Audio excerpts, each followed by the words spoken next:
얼마 전 혼자 사시던 80대 아버지가 노환으로 돌아가셨습니다. 장례식을 마친 후 아버지가 사시던 집에서 유품을 정리하던 장남과 막내 아들은 아버지의 자필 유언장을 발견했는데요. 유언 내용은 토지는 장남이 갖고 나머지 재산은 새남매가 똑같이 가지라는 것이었습니다. 장남은 유언 내용을 다른 동생들에게 전하기로 하고 아버지의 유언장을 챙겨갔습니다. 그런데 차 안에 두었던 유언장이 사라져버렸는데요. 아무리 찾아도 아버지의 유언장은 보이지 않는 상황. 장남이 아버지의 유언 내용을 전하자 동생들은 장남의 말을 믿지 못하겠다고 하는데요. 장남이 가져갔다가 분실한 아버지의 자필 유언장은 법적 효력이 있을까요? 네, 오늘 이 사건 상담실에서는 얼마 전 돌아가신 아버지의 유산을 두고 이 상속 분쟁을 벌이고 있는 사남매 사연을 살펴보도록 하겠습니다. 어떤 사연인지 소개를 해보죠. 사례자가 50대 남성인데요. 사남매의 장남입니다. 이게 3남 1녀입니다. 그러니까 이제 아들 셋, 딸 하나가 있어요. 여동생이 있죠. 그런데 어머님도 얼마 전에 돌아가셨습니다. 근데 이제 아버님이 혼자 남게 되셨고 80대 후반 되신 아버님도 이제 오래 사시지 못하고 노환으로 별세를 하신 거죠. 그런데 이 맞이하고 막내가 자, 아버지 유품 정리를 하자. 그리고 아버님이 혼자 사시던 집에 가서 정리를 하는데 유언장을 발견했습니다. 유언장 내용을 보니까 자, 아버님이 남기신 유산이 선친으로부터 물려받은 토지가 있어요. 아버님이 사시던 집이 있어요. 그리고 약간의 예금이 있어요. 그런데 이 분배를 아버님이 평소에 그래, 장남이 집안의 기둥이지 이런 말씀 많이 하셨다고 해요. 토지는 모두 장남에게 준다. 네. 나머지는 집과 예금인데 이것은 나머지 셋이 나눠 가져라. 이렇게 얘기를 한 거예요. 토지의 비중이 재산에서 거의 대부분을 차지했다고 합니다. 예. 그래서 이 둘이 이 내용을 확인하고 자, 나머지 그럼 이 여동생과 또 둘째에게 이 내용을 공유를 하자. 그리고 이제 유언장을 가지고 돌아오게 됩니다. 지금 얘기한 것처럼 유품을 정리하던 중에 이제 자필 유언장을 발견했는데 이 유언장을 가지고 이제 아마 가족들 회의를 해야 되는데 그렇죠. 이 장남이 가져간 자필 유언증이 없어졌다고 해요. 그렇습니다. 이 장남이 유언장을 봉투에 넣어가지고 차 안에 이제 보관을 했나 봐요. 그리고 집에서 집에 도착해가지고 차에서 내릴 때 마침 또 전화가 한 통 걸려왔다고 그래요. 그 전화 통화를 하는 바람에 유언장을 놔두고 들고 나오는 거를 깜빡한 거예요. 그리고 그 이후에 며칠 있다가 유언장 생각이 나가지고 차로 갔더니 차에는 귀신 감쪽하게 그 유언장이 사라진 겁니다. 그래서 아내도 같이 운전을 하는 모양이죠. 아내한테도 물어봤는데 아내도 전혀 유언장 본 적 없다. 예. 결국 어딘가로 사라져 버린 겁니다. 이런 경우에 난감할 것 같아요. 왜 그러면 아버님의 유언이 담긴 그 유언장을 가지고 동생들과 이제 재산 상속에 대한 부분을 이제 협의를 해야 되는데 유언장이 없는데 그러니까 장남은 두 동생에게 유언장이 없는 가운데 유언의 내용을 얘기할 수밖에 없는 상황이 된 거죠. 네, 유언장을 보여줘도 믿을까 말까인데 말로만 이제 전달을 해주는 거죠. 근데 이제 막내는 봤습니다. 실제로 발견한 사람이 막내였기 때문에 자필 유언장을 봤습니다. 그래서 내용도 분명히 토지는 장남에게 주고 나머지 재산은 새 남매가 나눠 가져라라는 걸 알고 있었습니다. 하지만 둘째, 셋째는 보지 못했던 거죠. 그래서 또 이상한 거죠. 이렇게 아버지가 아니 금액을 차이가 나게 물려줄 수 있는가 믿을 수도 없고요. 또 어떻게 그 귀중한 유언장을 분실할 수 있는가? 둘째, 셋째는 이 상황이 너무나 믿을 수가 없습니다. 지금 저희가 이제 그림에서 보였지만 사남매라고 하지만 사남매가 딱 나눠질 수밖에 없어요. 장남하고 막내는 유언장을 봤으니까 이 얘기를 하는데 그 가운데 있는 남동생과 여동생이 이걸 받아들일 수 있겠습니까? 서로 다른 얘기고 서로 이제 어떻게 보면 이제 적대적 관계가 되는 거죠. 딱딱 이렇게 나눠집니다. 네. 실제로도 유언에 아니면 상속 관련돼서 같은 편들이 또 있더라고 형제간에. 지금 상황상으로는 이 막내 동생의 말이 좀 상당히 중요한데 2대2로 좀 갈라져 버린 상속 분쟁이 될 여지가 커 보입니다. 그래서 옛날 어르신들이 이게 홀수로 낳아야 한다 이런 얘기를 제가 들은 기억이 나요. 저희가 3남매인데 짝수면은 딱 반씩 이제 나뉘더라. 근데 지금 이게 유언장을 놓고 정말 첫째와 막내, 둘째와 셋째 이렇게 지금 갈라져 버린 형국이에요. 자, 이 장남은 얘기하면 할수록 둘째와 셋째가 안 믿어줍니다. 그런데 여기서 막내가 증인이잖아요. 막내가 본 사실대로 지지를 해줘요.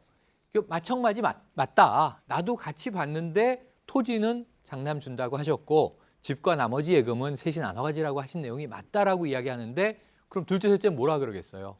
짰지 이렇게 되는 거예요. 짜고 하는 거죠. 짜고 지금 이 저 나중에 둘이 또 더 나누려고 그러는 거 아니야? 원래 이 사남매가요 성장 과정에서는 그렇게 사이가 좋았대요. 정말 이 다른 집에서 부러워하는 사남매의 우애가 있었는데 자, 이 사라진 유언장 앞에 또 아버님의 유산 앞에 사남매의 우애는 간데 없고 정말 분쟁이 남게 됐습니다. 지금 이제 2대2라고 설명하셨잖아요. 네. 뭐 이제 저희도 말씀드리지만 둘째, 셋째 입장에서 한번 생각할 필요가 있을 것 같아요. 뭐냐면 유언장이 있었는데 사라졌다, 없어졌다. 그런 가운데 유언장에는 이런 내용이 있었다고 얘기를 하면은 저더라도 좀 믿을 수 있을까? 아, 형님의 의도가 있지 않을까? 짜고 했다고 생각. 좀 그런 생각을 가질 수밖에 않을까요? 막 박지훈 변호사님은 네. 어떠세요? 만약에 장남이 안 저렇게 믿죠. 저는 뭐 기본적으로 사람 말을 잘 안 믿기 때문에 저희 집에서 이런 일이 일어날 수는 없겠지만 일단은 믿기가 어렵습니다. 증거물이 없는 이상은 믿기 어렵고 사실 또 웃기죠. 그렇게 중요한 유언장을 분실했다. 그러니까. 또 웃긴 거는 혼자가 아니고 막내 또 힘없어 보이는 막내가 옆에 탁 껴있고 이런 상황이기 때문에 둘째, 셋째 우리 사파에 나오고 있지만 예, 예. 절대 못 믿겠다는 그 모습 아닙니까? 무슨 소리 하느냐? 예. 왜 오빠만 다 가지느냐? 왜 형만 다 가지느냐? 이런 얘기를 하는 제일 모습이기 좋은 때문에 토지를 장남이 가져간다고 하니까 둘째, 셋째 입장에서는 받아들이기 어려운데 자, 그렇다면 오늘 사연 보내주신 장남의 궁금증을 정리해 보겠습니다. 내용은 알지만 사라진 아버지의 유언장 효력이 있나요?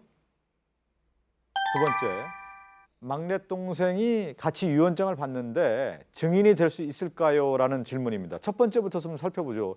저희가 뭐 유언장에 대한 얘기를 상당히 많이 했는데 이거는 뭐냐면 유언의 그 우리가 얘기하는 요건, 양식이 아니라 아예 유언장이 없다고 하면 효력이 있는지를 따질 필요가 없을 것 같은데 어떻습니까? 그러니까 어떤 일이 발생을 했을 때 법적으로 따질 때는요, 그 상황이 벌어진 상황 그리고 실제로 법정 행위를 했었을 때 상황 이런 것들을 좀 면밀하게 나눠야 되는데, 자, 어떤 말씀을 드리려고 하냐면 유언장이 일단 법적 양식을 다 갖췄다고 봤었을 때 유언장의 효력은 언제 발생을 합니까? 아버지 아버님이 사망했을 사망하신 때. 후부터. 그렇죠. 그러니까 이론적으로는 아버지가 사망을 하셨고 유언장이 양식에 갖춰서 작성돼 있었다면 그때 유언장의 효력은 발생을 한 겁니다. 그렇죠. 그렇지 않습니까? 그렇기 때문에 그 이후에 분실을 했다고 해서 그 법적 효력이 없어졌다고 볼 수는 없어요. 그렇잖아요. 그러니까 이론적으로 분명히 이 유언장이 있었다라면 사라졌다고 해서 그게 없어지는 건 아닙니다. 다만 문제는 그 유언장이 있었다는 것을 어떻게 입증할 수 것이냐. 있느냐. 그게 그러네요. 문제가 되니까 이론과 실제가 거기서 차이가 나는 거예요. 그러네요. 그렇죠. 유언이 이후에 멸실이거나 분실되었다는 그러한 사정만으로 우리 사건 반장에서 유언장의 어떤 요식성을 항상 얘기했어요. 자필 유언장은 어떤 요건을 갖춰야 되고 있지만 지금 이거 상황은 좀 전혀 다른 상황입니다. 그 요식성을 떠나서 유언장이 있다가 사라졌으니까 아예 이게 효력이 없는 게 아니냐라고 생각할 수 있는데 양질 변호사 잘 설명을 했는데 일단 효력은 발생했는데 법적으로 봤을 때 그 정도 멸실됐다는 이유만으로 아예 없는 게 아니다. 만약 입증만 가능하다면 유언이 유효할 수 있다라는 게 우리 대부분 판례의 견해입니다. 그래서 지금 이 형이 해야 될 일은 딱 하나예요.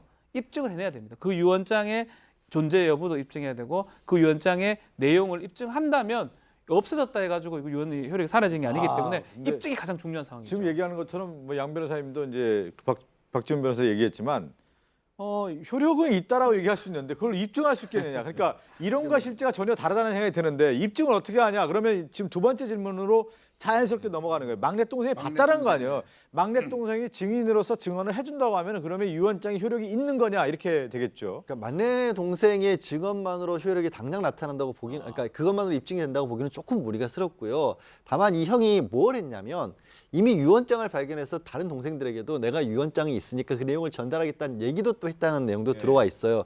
거기에 대해서 막내 동생이 얼마만큼 구체적으로 유언의 내용에 대해서 형하고 똑같이 얘기를 하느냐도 필요할 수가 있고, 더 중요한 건 사실은 저는 평소에 이 부친께서 그러니까 이 자식들 내지는 다른 사람들에게도 어떤 말씀들을 좀 해놨을 가능성이 좀 있거든요. 예. 그리고 실제 이렇게 땅을 넘겨주기 위해서 필요한 어떤 서류 같은 것들도 있을 수 있어요. 그런 것들을 좀 준비를 해놓으신 게 있는지, 이런 것들이 좀 많을수록 이 장남과 막내 동생 쪽이 유리하고 그런 게 없이 딱 유언장만 있다라고 하면 사실 좀 어려워질 수 아니, 있어요. 그런 경우도 있잖아요. 아버님이 자식 따로 볼 때 너에게 토지는 내가 주마.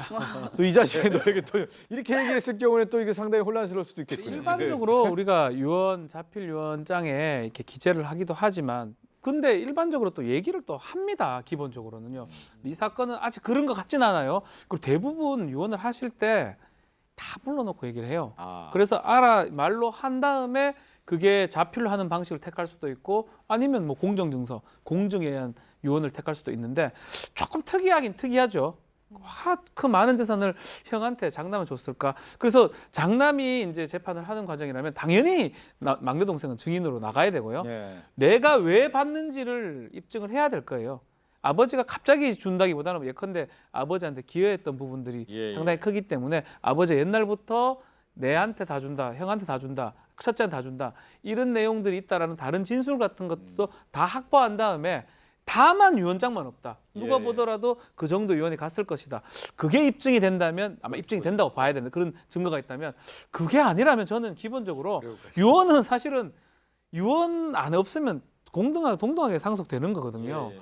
그래서 저는 막내 동생 얘기만 있다 해가지고 좀 어렵지 않을까 생각이 많이 지금 얘기 드는데. 들어보니 그러네요. 그러니까 아버님이 아마 돌아가시 전에 이미 좀 유언에 대한 얘기를 했을 텐데 네. 그것을 구중이 됐던 주변 사람의 얘기를 충분히 좀 모아서 입증한다고 하면은 유언의 어떤 효력이 있을 수 있다.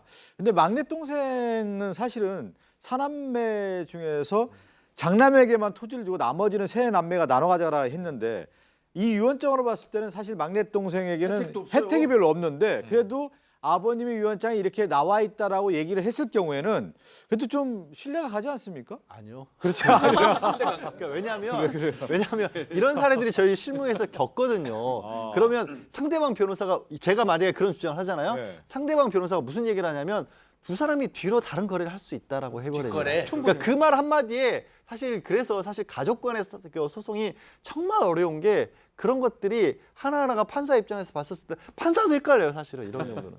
그러면 그때 제가 이런 사건을 다루다 보니까 이게 추측을 하게 되는데 유언장을 발견하고 나서 휴대전화를 딱 찍었어요. 네. 찍었고 근데 그 유언장은 사라졌단 말이에요. 남아 있는 휴대전화의 사진은 효력이 있을까요? 엄청 유력한 아, 증거가 유력합니까? 됩니다. 예, 아. 그거 자체로 사실은 딴 거 없이 그것만 있다 하더라도 증거가 될 수가 있어요. 다만 아버지의 자필 같은 게 확인이 되고요. 그리고 요건을 갖춘 뭐 날짜, 뭐 서명, 날인, 뭐 내용 그런 것들이 있다고 하면 찍어놨다면 그거 자체로 또 막내 동생하고 증거가 합치된다면 증거로 쓸 수 있을 것 같습니다. 다만 오해하시지 말라고 제가 한마디로 꼭 예. 더 해야 되는 게 그 자체가 유언장으로서 효력이 인정되지는 않습니다. 아. 그러니까 그건 주의하셔야 돼요. 그러네. 자필이 아니면 사진을 찍어놓거나 복사해놓거나 이런 게 유언장으로 인정을 못 받아요. 다만 아. 그런 게 있으면 증거로서 유력하다고 하지 그러네요. 소송을 갈 수도 있기 때문에 자필을 꼭 보관하셔야 됩니다. 예, 그러네. 자필을 확실히 보관을 하고 또 하나는 휴대전화로 그러면 그 당시 장남도 찍어놓고